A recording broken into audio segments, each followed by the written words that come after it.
ነገ ጥር 20 ቀና ሲሉ ስሉስ ቅዱስን ዝቅ ሲሉ ደግሞ እንጦሮጦስን የሚመለከቱ ሲተኙ ሰባቱ ሊቃነ መላእክት ክንፋቸውን እኔ አለብሰው እያሉ የሚገፋፉባቸው ታላቅ አባት የደረቀ እንጨት ተክለው የ12 ሰዓት መንገድ እየተጓዙ ለ3 ዓመት ካጠጡት በኋላ ፍሬ እንዲያፈራ ያደረጉ ታላቅ የመታዘዝና የትህትና የትዕግስት አባት ቅዳሴ ቀድሰው ለሕዝቡ ሥጋ ወደሙን ሲያቀብሉ አንተ ና ተቀበል፣ አንተኛው ደግሞ ንስሐ ግባ እያሉ ለሥጋ ወደሙ የበቃና ያልበቃውን ሰው የሚለዩ ታላቅ አባት የመንፈስ አባታቸው አባ ቤሞዋ በመጨረሻዋ ሰዓት ሲያርፉ የገዳሙን መነኮሳት ሰብስበው እጃቸውን ለመነኮሳቱ በማስያዝ ይህ የያዛችሁት እጅ የሰው እጅ አይደለም የመላእክ እጅ ነው ያሉላቸው ታላቅ አባት ውሏቸውና አዳራቸው ከመላእክት ጋር የነበረ ቁመታቸው ያጠረ ጽድቃቸው ግን እጅግ የረዘመ አባታችን አባ ዮሐንስ ሐጺር ጥር 20 ወርሃዊ በዓላቸው ነው። ወላጆቿ ሞተውባት በብቸኝነት የምትኖር አንድ አትናስያ ባኤሳ የምትባል ደግ ሴት ነበረች። ይህች ደግ ሴት ከወላጆቿ ባገኘችው የውርስ ገንዘብ አብርሃማዊ ሕይወትን ትመራ ነበረ። ነዳያንን ትመጸውታለች፣ እንግዶችን ትቀበላለች፣ ታበላለች፣ ታጠጣለች። በዚህ የቀና ሰይጣንም በጎረቤቶቿ ላይ በማደር አንቺኮ ይህንን ሁሉ ገንዘብ የምትበትኙና የምትመጸውቹ ስላለፋሽበትና ስላልደከምሽበት ነው ብለው ብዙ መጥፎ ምክሮችን መከሯት። በዚያም ዝሙተኛ ሆና ወደ ፈተና ወደቀች። ሰይጣንም በኃጢአት መንገድ እንድትሄድ ሁሉን ነገር አመቻቸላት። እንግዳ የምትቀበልበት፣ የምትመጸውትበት፣ ድሃዎችን የምታሳድርበት የነበረውን ቤት የሴተኛ አዳሪዎች እና የዝሙተኞች መኖሪያ አደረገችው። ይህንን የሰሙ የአስቄጥስ ገዳም መነኮሳት ዝም ሊሏት አልፈለጉምና ሊያድኗት ስለወደዱ አባታችን አባ ዮሐንስ ሐጺርን ይህችን ሴት እባክህ ሂድና ታደጋት ብለው ላኩት።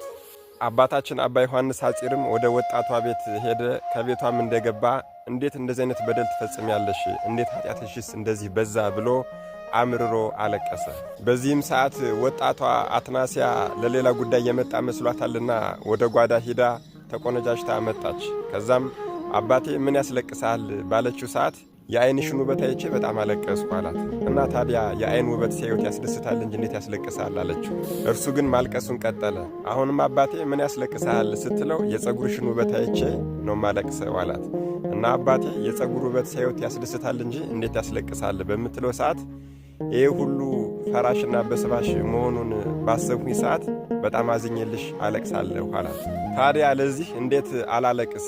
ሰይጣን ዙሪያሽን ከቦ ሲጫወትብሽ እያየሁ እንዴት አላለቅስ አላት። በዚህም ንግግር እናታችን ቅድስት አትናስያ ልቧ ተነክቷልና ንስሐ ለመግባት አሰበች። እናታችንም ስቅስቅ ብላ አለቀሰችና ጊዜ አለኝን አለቻቸው። አባታችንም አዎ ጊዜ አለሽ አሏት። ከዛ ከእሳቸው ጋር ወደ ገዳም ሂዳ ንስሐ ገብታ ለመመለስ አስባ አብራቸው ቤቷን ክፍት እንዳደረገች ወጣ ተከትላቸው ሄደች። እናታችን ቅድስት አትናስያ ከቤቷ ስትወጣ በባዶ እግሯ ነበር የወጣችው። ያ በምቾትና በተድላ የኖረ ገላም ከመንገዱ ብዛት የተነሳ ደከመ። አባታችን አባ ዮሐንስ ሐጺርም ይህንን ሲመለከቱ አንቺም ትንሽ ረፊ እኔም ጸሎት ላድርግ ብለው ጸሎት ማድረግ ጀመሩ። ጸሎታቸውን አድርገውም ጨርሰው ቀና ሲሉ ሰባቱ ሊቃነ መላእክት አንዲትን ነፍስ ተሸክመው ይዘዋት ሲሄዱ አዩ።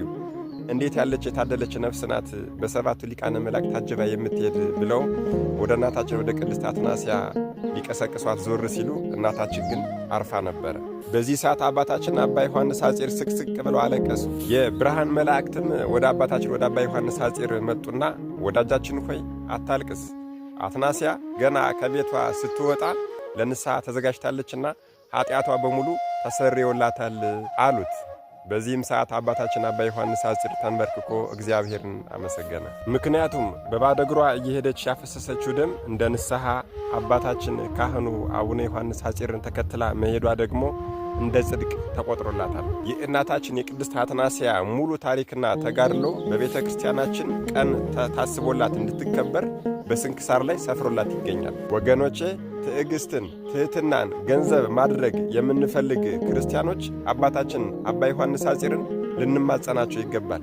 ምክንያቱም እሳቸው ለብዙ ቅዱሳን የትሕትናና የትዕግሥት ድልድይ ናቸው። የአባታችን የአቡነ ገብረ መንፈስ ቅዱስን ገድል እንኳን ስታነቡ መልካቸው ላይ ምን ይላል? አባታችን ገብረ መንፈስ ቅዱስ የቅዱስ ዮሐንስ ሐጺርን የትሕትና ሥርዓት ፈጽመዋል ይላል። ርዕሰ ባህታውያን አባታችን አቡነ ገብረ መንፈስ ቅዱስ እንኳን የትሕትና ሥርዓትን የተማሩባቸው ታላቅ አባት ናቸው። መድኃኔ ዓለም ኢየሱስ ክርስቶስ የትሕትና፣ የትዕግሥት፣ የመታዘዝ አባት ከሆኑት ከአባታችን ከአባ ዮሐንስ ሐጺር ረድኤት፣ በረከት፣ ምልጃ፣ ፍቅር አይለየን። አሜን። ይቆየን።